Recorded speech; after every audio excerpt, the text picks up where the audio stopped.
At a fast, blind right-hander on one of the most feared racetracks in the world, a wrecked car sits abandoned by the guardrail. It's been there since the opening lap of a 1,000-kilometer endurance race. Its fuel tank still full. A marshal radios the control tower. "Move the car," he says. Then he says it again and again. A fourth time. Nothing happens. 16 laps later, one of Europe's most respected sports car drivers comes through that same corner at full speed, chasing another car through the trees. He is 41 years old, a two-time winner of Sicily's brutal Targa Florio, twice a runner-up at Le Mans, and he has quietly told the people closest to him that this weekend at the Nürburgring will be his last race. After this, he plans to retire. He has no way of knowing what is waiting for him at Kesselchen. 9 years earlier, on this same stretch of German asphalt, Herbert Müller had already escaped one burning race car. Sitting inside the flames that day, he'd wondered whether any of it was worth it. He decided it was, and kept racing. Now, in May 1981, a decision made by someone else entirely, hours before he even reached that corner,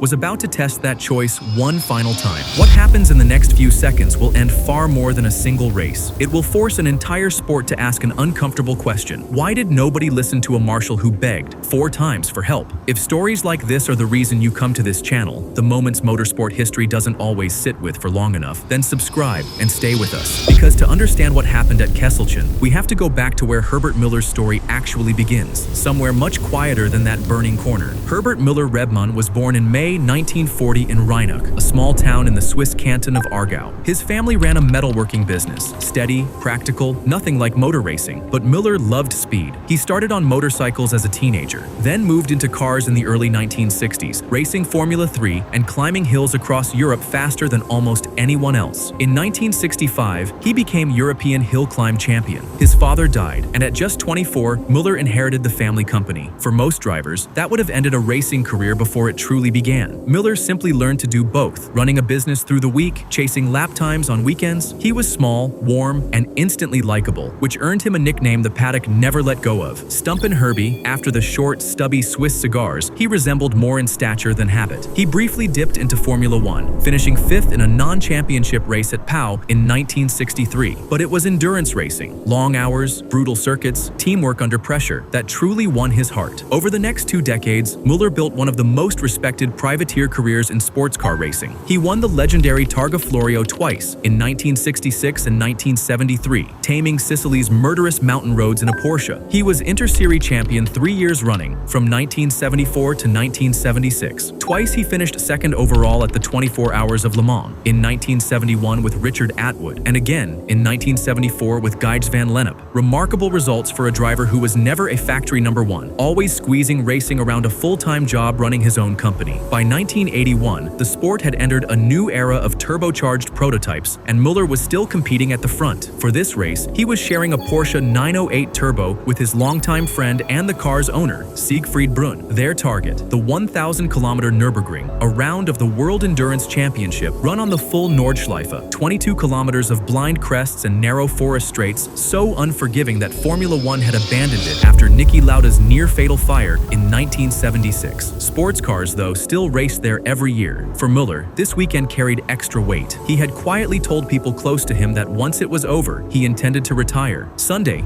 24th of May, 1981, brought thick crowds into the forests around the Nordschleife, fans who came every year to watch cars vanish into the trees and reappear seconds later at impossible speed. The grid was strong. Porsches, Lancias, drivers from across Europe and beyond. Müller and Brunn's plan was simple. Share the car, manage the tires, bring it home safely. At 41, Müller had lapped this circuit more times than he could count, and he approached it the way he approached every race. Calm, professional, aware of the risks the green hell had always carried. Nobody expected trouble so early, but before the field had even completed its first lap, an American driver named Bobby Rahal, years before he became an IndyCar champion, was already fighting for control of his Porsche 935, about to leave something dangerous behind him on the racing line. On that opening lap, Rahal's 935 tangled with another car while passing, spun, and came to rest facing backward off the outside of a fast, blind right-hand bend in the section known as Kesselchen. The car was barely damaged. It still carried a full tank of fuel, and it was sitting exactly where a driver arriving at speed would least expect to find anything at all. A corner marshal saw the danger immediately. He radioed the control tower, asking asking that the car be recovered. Nothing happened. He called again. Still nothing. A third call, a fourth. The race simply moved on without him. Lap after lap ticked by. Then, on lap 17, Herbert Müller came through Kesselchen at full speed in the number 3 Porsche. Ahead of him, another car, reportedly Reinhard Romer's Porsche 930, was slowing or sliding across his line. Müller had a fraction of a second to choose: hold his line and risk a collision, or move wide to avoid it. He moved wide, but wide at that exact corner meant driving straight at the car that had been sitting untouched since lap 1 at an estimated 250 kilometers an hour.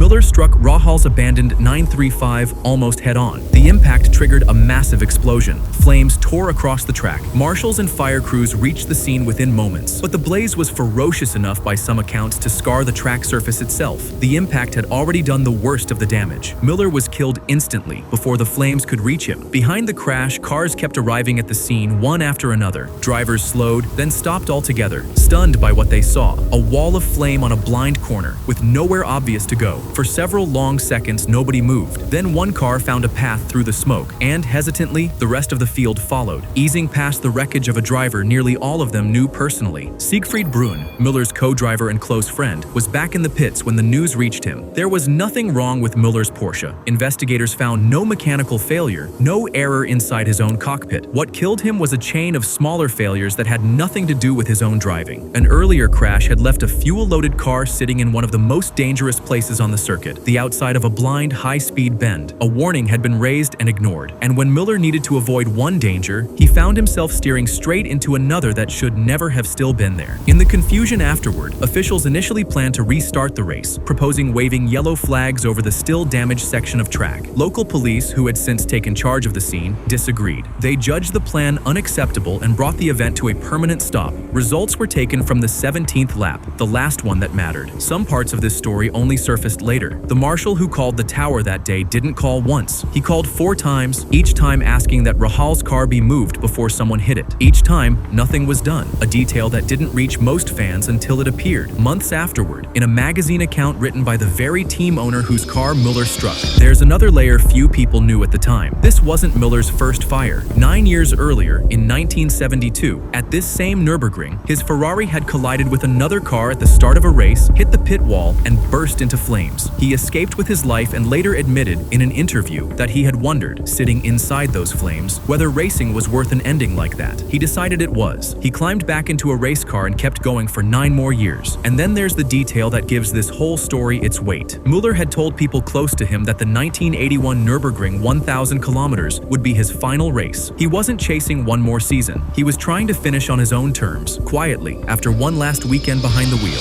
He never got the chance. Herbert Müller's death added painful new weight to a question the sport had already been asking. 5 years earlier, Niki Lauda's near-fatal fire had ended Formula One's relationship with the Nordschleife for good. Sports cars had kept racing there anyway, on a lap that was thrilling precisely because it was so hard to make safe. After 1981, that argument became almost impossible to win. Within a few years, construction began on a shorter, modern circuit at the Nürburgring, one built with proper runoff and far better recovery access. The World Endurance Championship's 1,000-kilometer race left the full Nordschleife behind for good, its final visit to the old course coming just 2 years later, in 1983. The sport also absorbed a smaller, harder lesson. A stricken car left on a blind corner is never just debris. It's a hazard waiting for the next unlucky driver. Müller himself is remembered warmly, a 2-time Targa Florio winner, a hill climb champion, twice a runner-up at Le Mans, and, by every account, one of the most well-liked men in the paddock. Herbert Müller spent his career negotiating risk, running a company through the week, chasing lap records on weekends, surviving one fire only to keep racing for nearly a decade afterward. He had made his peace with the danger, or thought he had, and he had finally decided it was time to stop. He never got to choose the moment. Motor racing did that for him. On a corner he had driven 1,000 times before because of a car that should have been moved and wasn't. It's tempting to look back at a race like the 1981 Nürburgring 1,000 kilometers and see only the tragedy in it. But there's something else here too. A measure of how much has changed since then in runoff areas, recovery procedures, and something as simple as a marshal's radio call actually being heard. Herbert Müller didn't get the ending he'd planned, but the sport he loved eventually built the kind of safety net that might have saved him.